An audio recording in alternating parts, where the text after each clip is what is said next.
આપણે વ્યાકરણમાં 5 પોઈન્ટ જોયા કે સમાનાર્થી શબ્દ, વિરુદ્ધાર્થી શબ્દ, શબ્દ સમૂહ,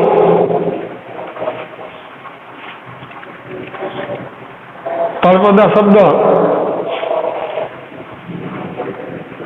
જોડણી, અને આપણો જે છઠ્ઠો જે પોઈન્ટ છે એ કૃદંત અને તેના પ્રકાર.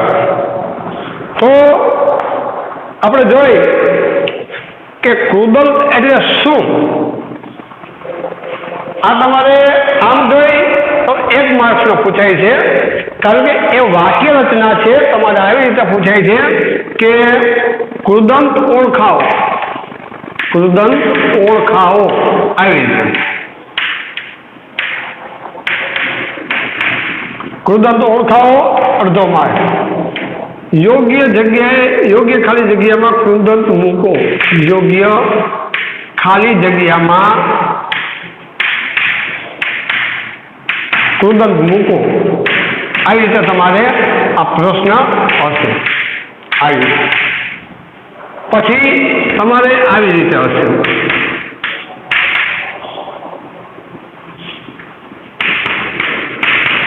વિશેષણ શોધો, વિશેષણ ઓળખાવો, અડધો માર્ક. પછી યોગ્ય જગ્યાએ, યોગ્ય ખાલી જગ્યામાં વિશેષણ મૂકવું. યોગ્ય ખાલી જગ્યામાં વિશેષણ મૂકો.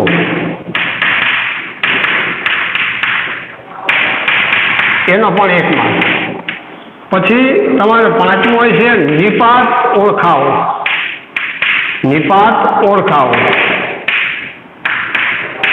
અને 6માં યોગ્ય ખાલી જગ્યામાં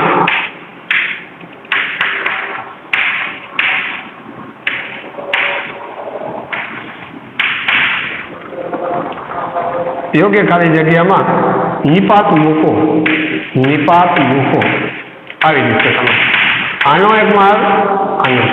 અને અથવામાં તમારે આ આવશે કૃદંતના પ્રકાર જણાવો. કૃદંતનો પ્રકાર જણાવો. આવી રીતે. તો આખું જે તમારે આ છે એ 3 માર્ક્સનો ટોપિક છે. અને 3 માર્ક્સનો ટોપિક કેવી રીતે આવશે તો તમારે આવી રીતે આવશે. અને આ રીતે જોઈ કે કૃદંત ઓળખાવ અને યોગ્ય ખાલી જગ્યામાં કૃદંત મૂકો. જે યોગ્ય ખાલી જગ્યા હોય એમાં શોધી અને કૃદંત મૂકવાનું આવે તો આ અડધો માર્ક, આ અડધો માર્ક, એટલે આ 1 માર્ક થઈ ગયો. પછી વિશેષણ ઓળખાવો અને યોગ્ય ખાલી જગ્યામાં વિશેષણ મૂકો તો એ 2 અડધા માર્ક. પછી નિપાત ઓળખાવો અને યોગ્ય ખાલી જગ્યામાં નિપાત મૂકો તો એ 2 અડધા માર્ક્સના. એટલે 1, 2 અને 3 તો કુલ 3 માર્ક્સનો આવે. અને 1 તમારે અધોમાં આવે કૃદંતનો પ્રકાર જણાવો. તો આ તમારે વ્યાકરણના 3 માર્ક્સનો આવશે. જેમ આપણે સમાનાર્થી શબ્દ, વિરુદ્ધાર્થી શબ્દ, વિરુદ્ધાર્થી શબ્દ, શબ્દ સમૂહ, તળપદા શબ્દ અને જોડણી, આ આપણે ભણ્યા બધા. આના 2 માર્ક, આના 2 માર્ક, આનો 1, આનો 1. અને હવે આપણે છે એ કૃદંત, એ પણ 3 માર્ક. તો 3 માર્ક્સના કેવી રીતે તો આવી રીતે. તો 3 ને 2 4 6, 6 ને 2 8 11. આપણું 11 માર્ક્સનું આપણે વ્યાકરણ સોલ્યુશન કરવા જઈ રહ્યા છે. જેમ કે આ 8 માર્કનું તો મેં તમને કરાવી દીધું છે. 8 માર્ક, 2 4 6 2 8, 8નું થઈ ગયું છે. અને હવે આપણે આમાં જઈ રહ્યા છીએ. તો પહેલા આપણે આ 2 પોઈન્ટ લઈ કે કૃદંત ઓળખાવો અને યોગ્ય ખાલી જગ્યામાં કૃદંત મૂકો તો એ આ. તો પેલો આપણો જે પોઈન્ટ છે કૃદંત, અને કૃદંત કઈ રીતે પૂછાશે તો એ આખા 6 માર્કનું છે અને 1 માર્ક આવી રીતે પૂછાય, 1 માર્ક આવી રીતે પૂછાય અને 1 માર્ક આવી રીતે પૂછાય. અને અથવામાં છે તો એ કૃદંતનો જે પ્રકાર છે એ જણાવો, એ નીકળી જાય. તો આખા જે વ્યાકરણમાં જે 3 માર્ક્સનું પૂછાશે એ કઈ રીતે પૂછાય એ આપણે સવિસ્તારથી જોયું. ને હવે આપણે આપણો જે પોઈન્ટ છે વ્યાકરણનો કે કૃદંત એટલે શું અને કૃદંતના જે પ્રકારો છે એ પ્રકારો જણાવો. તો પહેલા તો આપણે સમજી લઈ કે કૃદંત એટલે શું. તો કૃદંત એટલે આપણે આમાં કાંઈ કરવાનું નથી, માત્ર ને માત્ર આપણે વ્યાખ્યાને આપી તો આટલી રીતે આપણે આપવાની થાય કે ક્રિયા કરે તે કૃદંત. આટલું કર, બીજું કાંઈ સમજવાનું નથી. ક્રિયા કરે તે કૃદંત, બસ પૂરું. ક્રિયા કરે તે કૃદંત, આટલું. આ એની વ્યાખ્યા. આ તમારા પ્રશ્નનો જવાબ. ક્રિયા કૃદંત એટલે શું, તો એનો જવાબ માત્ર તમારે આટલો જ લખવાનો થાય. ક્રિયા કરે તે કૃદંત, આટલું જ થાય. ક્યાંય વધારે આપણે ક્યાંય વિચારતા નથી. માત્ર ને માત્ર આ આપણો પ્રશ્ન છે કે કૃદંત એટલે શું, તો આપણે માત્ર ને માત્ર આટલો જ જવાબ આપવાનો થાય અને આટલું જ આપણે સમજવાનું થાય કે કૃદંત એટલે શું. તો એનો જવાબ માત્ર આટલો જ છે કે ક્રિયા કરે તે કૃદંત. ક્રિયા કરે તે કૃદંત. તો કોઈ પણ ક્રિયા ચાલુ વર્તમાનમાં આવે, ભૂતકાળમાં આવે, ભવિષ્યમાં આવે, હેતવર્તમાં આવે, સંબંધકમાં આવે, કોઈ પણ ક્રિયા થતી હોય તો આપણે એને કૃદંત કહી શકાય. પછી થોડુંક આપણે આગળ જવું હોય, થોડુંક આ એક પોઈન્ટ કીધો, થોડુંક આપણે આગળ જવું હોય તો કોઈ પણ વાક્યની અંદર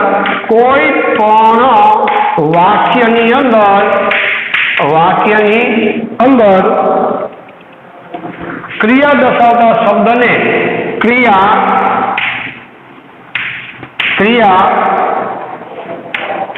દર્શાવતા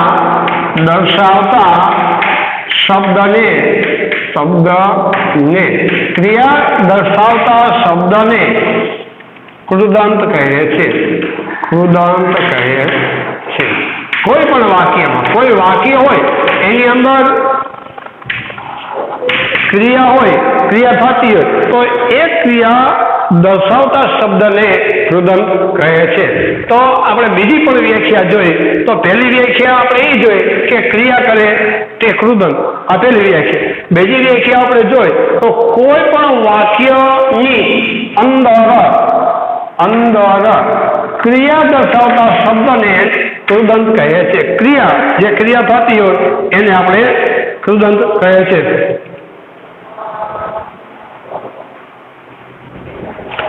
અહીંયા એનું ઉદાહરણ આપણે જોઈએ તો એક બે ઉદાહરણ જોઈએ તો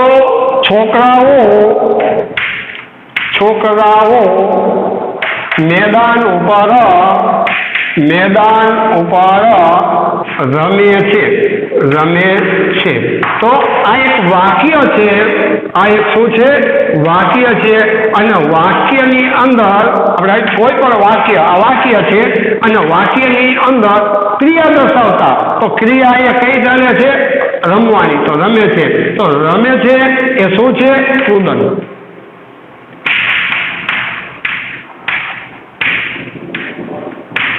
આ શું છે? કૃદંત.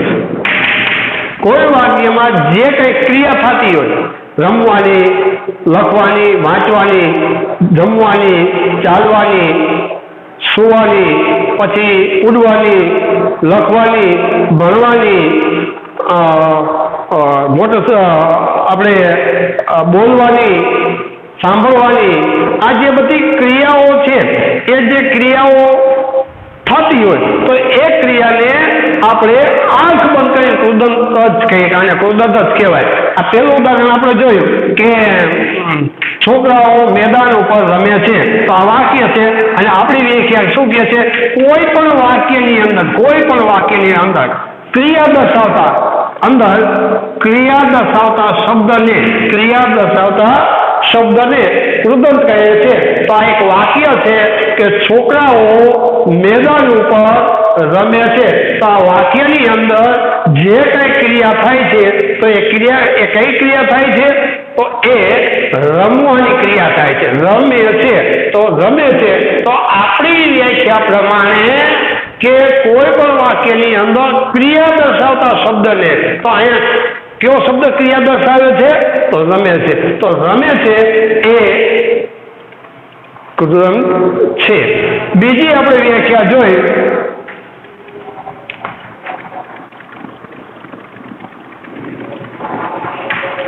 પરીક્ષા દરમિયાન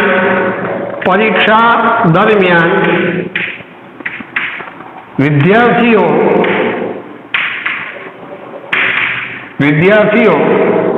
વાંચી રહ્યા છે, વાંચે છે. પરીક્ષા દરમિયાન વિદ્યાર્થીઓ વાંચે છે. તો આ એક વાક્ય છે અને વાક્યમાં કઈ ક્રિયા થઈ રહી છે? તો વાક્યમાં એ વાંચવાની ક્રિયા થઈ છે. તો એ વાંચવું એ કૃદંત છે. ત્રીજું આપણે જોઈએ કે છોકરાઓ અથવા તો બિલાડી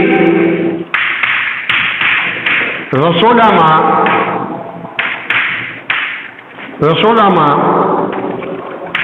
દૂધ પીવે છે. બિલાડી રસોડામાં દૂધ પીવે છે. તો આમાં જે પીવાની જે ક્રિયા છે એ કૃદંત છે. તો કોઈ પણ વાક્યમાં ક્રિયા થતી હોય, પછી ચાલુ વર્તમાન કાળ હોય કે પછી ઉત્કૃદંત હોય કે પછી ભવિષ્ય કૃદંત હોય કે વર્તમાન કૃદંત હોય, કોઈ પણ પ્રકારનું કૃદંત આવી શકે છે. એને આપણે પ્રકારમાં લઈ જશું. માત્ર અત્યારે આપણે આટલું જ સમજવાનું છે કે કૃદંત એટલે શું. એક કૃદંત એટલે શું? કૃદંતની જો આપણને ખ્યાલ આવી જાય તો પછી આપણે બીજું કંઈ શીખવાનું આવતું નથી. આપણે બે જ પોઈન્ટ જોવાના છે કે ક્રિયા કરે તે કૃદંત, અને કોઈ પણ વાક્યની અંદર ક્રિયા દર્શાવતા શબ્દને આપણે કૃદંત કહી શકીએ છીએ. આજે આપણે જોઈએ કે અમારા શિક્ષક ભણાવે છે. અમારા શિક્ષક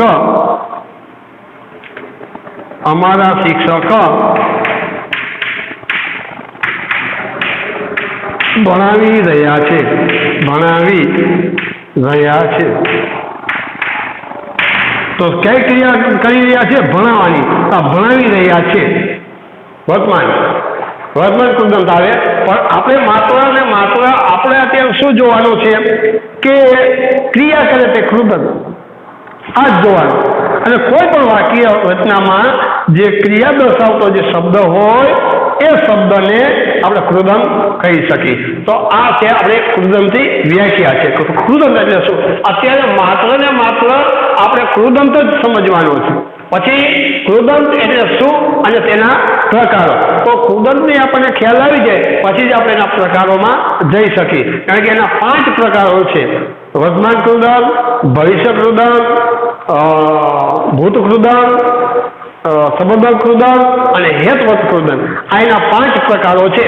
પણ અત્યારે આપણે જે ભણી રહ્યા છે એ કૃદંત ભણી રહ્યા છે. અને માત્ર ને માત્ર આપણે કૃદંત એટલે શું એ કૃદંતને આપણે સમજવાનું છે. તો આપણે અહીંયા કૃદંતની 2 વ્યાખ્યાઓ આપી કે કૃદંત એટલે શું. તો કોઈ પણ ક્રિયા કરે તે કૃદંત, ક્રિયા કરે તે કૃદંત. આનું યાદ રાખવાનું. ક્રિયા કરે તે કૃદંત. પછી કોઈ પણ વાક્યની અંદર ક્રિયા દર્શાવતા શબ્દને કૃદંત કહે છે. તો વિદ્યાર્થી મિત્રો, અને આપણે આમાં 4 ઉદાહરણો આપ્યા છે કે છોકરાઓ મેદાન ઉપર રમે છે. તો એ વાક્ય રચનામાં કઈ ક્રિયા થઈ છે? તો રમવાની ક્રિયા થઈ છે.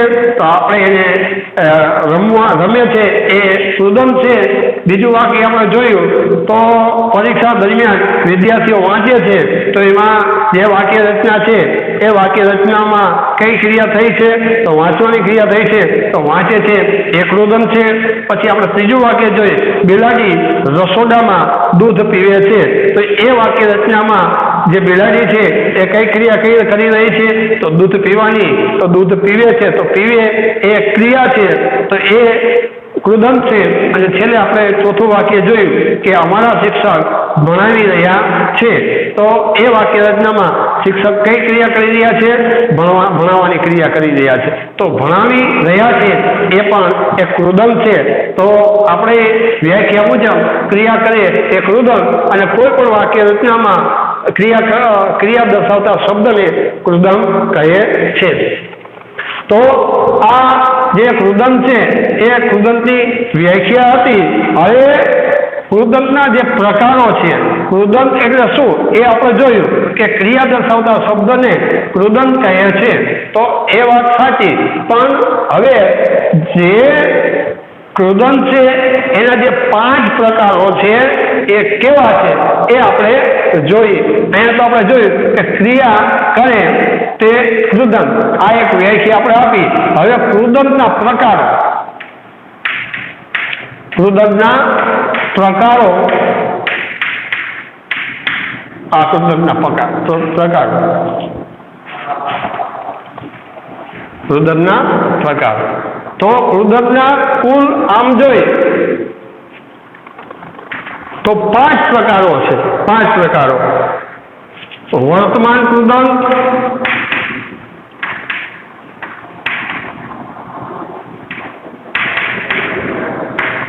ભૂત કૃદંત,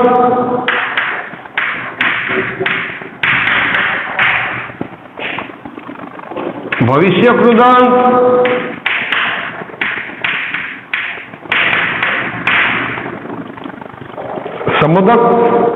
સંબંધક કૃદંત અથવા વિદ્યત કૃદંત,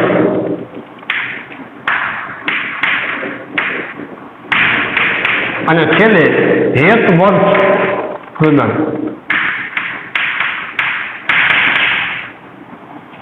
હેતવર્ત કૃદંત, આ કૃદંત એટલે શું? તો એની વ્યાખ્યા આપી કે કૃદંત એટલે ક્રિયા કરે તે, ક્રિયા કરે તે કૃદંત. આ એક આપણે વ્યાખ્યા આપી. પછી બીજી વ્યાખ્યા, વિદ્યાર્થી મિત્રો તમને ખ્યાલ હશે બીજી વ્યાખ્યા આપણે શું આપી હતી? બીજી વ્યાખ્યા આપણે આપી હતી કોઈ પણ વાક્ય રચનામાં ક્રિયા દર્શાવતા શબ્દને કૃદંત કહે છે. કોઈ પણ વાક્ય રચના હોય એમાં ક્રિયા કરતા શબ્દને આપણે કૃદંત કહે છે. તો એ કૃદંતની વ્યાખ્યા હતી. અને હવે આપણે આગળ જોઈ તો કૃદંતના જે પ્રકારો છે, તો કૃદંતના જે પ્રકારો છે એ કુલ 5 છે. કેટલા છે? 5 છે. વર્તમાન કૃદંત 1, બીજું ભૂત કૃદંત 2, ત્રીજું ભવિષ્ય કૃદંત 3, ચોથું સંબંધક અથવા વિદ્યત કૃદંત 4, અને 5મું હેતવર્ત કૃદંત એટલે 5. આમ કૃદંતના 5 પ્રકારો છે. અને એ 5 પ્રકારોને આપણે ધીમે ધીમે એક એક આપણે જોઈએ કે જે કઈ વાક્ય રચના થાય છે, જે વાક્ય રચના આપણે બોલી છે, તો એ કૃદંત છે, એમાં કૃદંત આવશે. પણ એ કૃદંત કયા પ્રકારનો છે? જે બોલી ગયો છે તો ભૂત કૃદંત છે, જે બોલી રહ્યો છે તો વર્તમાન કૃદંત છે, કે આગળ બોલશે તો ભવિષ્ય કૃદંત છે, અથવા તો જે સંબંધને ધ્યાનમાં રાખીને બોલે છે તો એ સંબંધક કૃદંત છે, અથવા તો એ કોઈ હેતુ માટે કરી રહ્યો છે તો એ હેતુવર્ત કૃદંત છે. આ 5 જે પ્રકારો છે એમાંનો આપણે પહેલો પ્રકાર લઈ વર્તમાન કૃદંત. વર્તમાન કૃદંત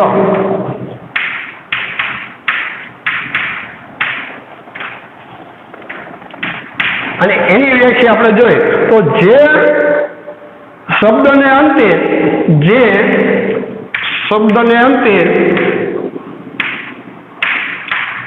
અંતે તો તી તુતા, તો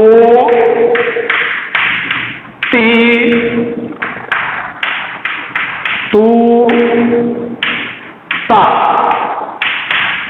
જે કૃદંતને અંતે તો તી તું તા જે શબ્દને અંતે તો તી તું તા વગેરે પ્રત્યયો લાગે ત્યારે વગેરે પ્રત્યયો લાગે ત્યારે તેને વર્તમાન કૃદંત કહે છે. વર્તમાન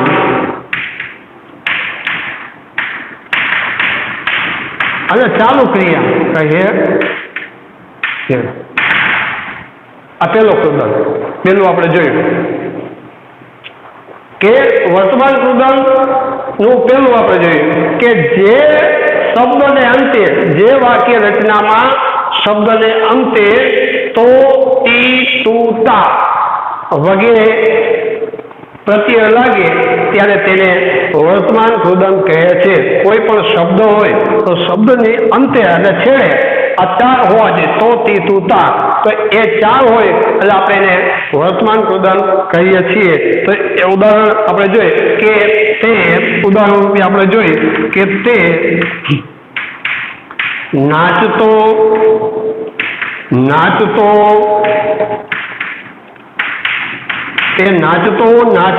આવે છે. તે નાચતો આવે છે. તો આ એક વાક્ય રચના છે, પણ શબ્દના અંતે એવો આમાં શબ્દ આપ્યો છે કે શબ્દને અંતે જે શબ્દને અંતે તો તી તું તા વગેરે પ્રત્યય લાગે ત્યારે તેને વર્તમાન કૃદંત કહે છે. તો શબ્દનો અંત, તો આ શબ્દના અંતે તો નાચતો આવે છે. તો આ શબ્દ છે અને શબ્દનો છેલ્લો શબ્દ અંત અને છેલ્લો શબ્દ તો છે. તો અહીંયા તો પેલો જાય તો નાચતો આવે છે. તો અહીંયા આનો જવાબ છે એ નાચતો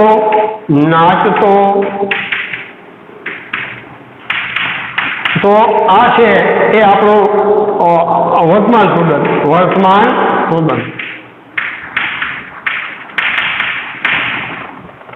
તો આખી જે વિદ્યાર્થી મિત્રો આપણે વ્યાખ્યા જોઈ તો તમને પેલા તો કૃદંત એટલે શું આની તમને પેલા ખ્યાલ હોય. જો કૃદંત તમને આવડશે તો જ તમને એના પ્રકારો આવડશે, પણ કૃદંત એટલે શું એ તમને ખબર નહીં પડે તો એના જે 5 જે પ્રકારો છે એ 5 પ્રકારોમાંથી એક પણ પ્રકાર તમને આવડશે નહીં. તો પેલા આપણે કૃદંત એટલે શું, તો ક્રિયા કરે તે કૃદંત. તો ક્રિયા દર્શાવતા શબ્દને આપણે કૃદંત કહીએ છીએ. અહીં જે કૃદંતના જે પ્રકારો છે એમાં જે વર્તમાન આપણે કૃદંત જોયું તો એની જે વ્યાખ્યા છે કે જે શબ્દને અંતે તો તી તું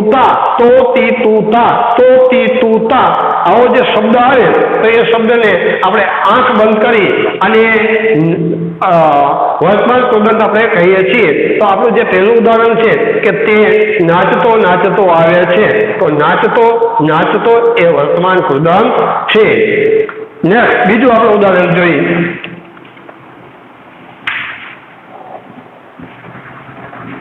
ગુજરાતી વાંચતા છોકરાઓ પાસ થયા. ગુજરાતી વાંચતા છોકરાઓ પાસ થયા. ગુજરાતી વાંચતા છોકરાઓ પાસ થયા. વાંચતા એ ક્રિયા છે. કેવી ક્રિયા છે? વર્તમાન ક્રિયા છે. તો આને વાંચતા એ વર્તમાન શબ્દ છે અને વાંચતા તો જે ક્રિયા છે ક્રિયાના અંતે તા અક્ષર આવ્યો. તો તી તું તા શબ્દને અંતે તો તી તું તા વગેરે પ્રત્યયો લાગે તો વાંચતા તો તા છે એ પ્રત્યય છે અને વાંચ અને એમાં તા શબ્દ ઉમેરો એટલે વાંચતા તો એ વાંચવું કે વાંચતા એ વર્તમાન કૃદંત.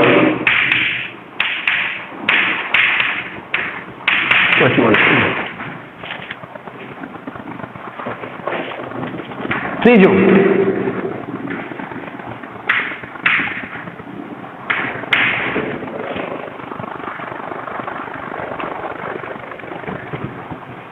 હસતો માણસ હંમેશા સુખી હોય છે. હસતો માણસ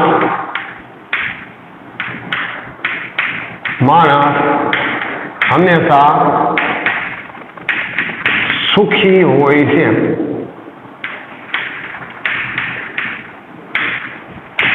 હસતો માણસ હંમેશા સુખી હોય છે. તો આ વાક્ય રચનામાં આપણે જોયું તો હસતો છે, હસતો, અને હસતો એ વર્તમાન કૃદંત.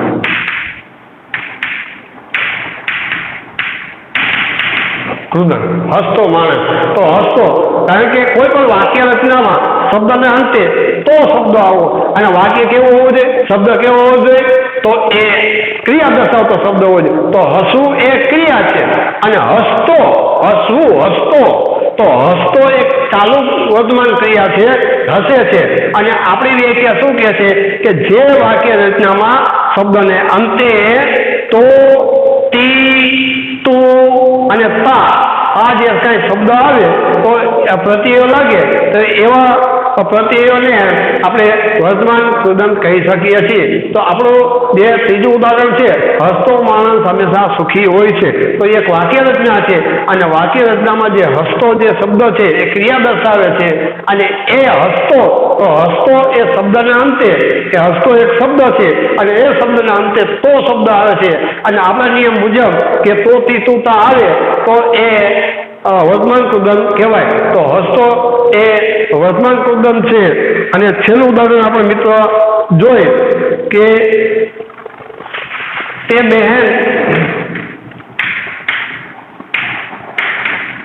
બહેન સૂતી વાંચે છે. કઈ ક્રિયા કરે છે? સુવાની.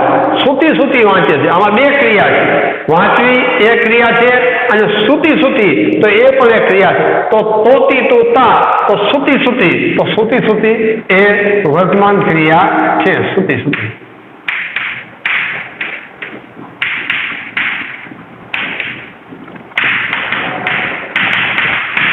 બેન સૂતી વાંચે છે. તો આખું આ જે ચાર ઉદાહરણો આપ્યા જે વર્તમાન કૃદંતમાં, આમાં 5 છે. પહેલું આપણે જોયું કે વર્તમાન કૃદંત એટલે શું?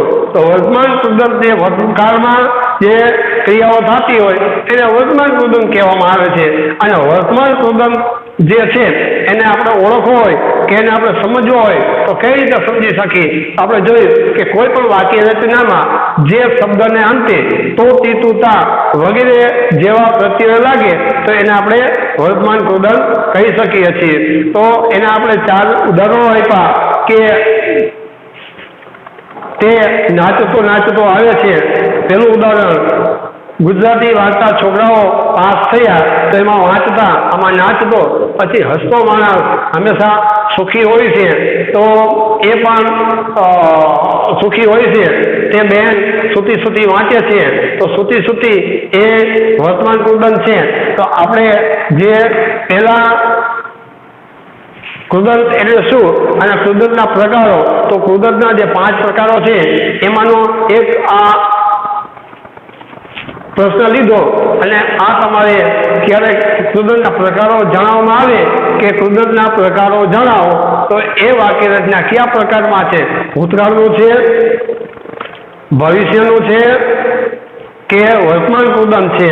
જે કાળનું એ વાક્ય હોય તો એનો આપણે આ 5માંથી ગમે એ પ્રકાર આપણને આવડે એ આપણે લખી શકીએ. પેલું આપણે જોયું કે જે શબ્દના અંતે તો, તી, તું, તા આવે તો એને આપણે આંખ બંધ કરી અને વર્તમાન કૃદંત લખી શકીએ. આખી આજે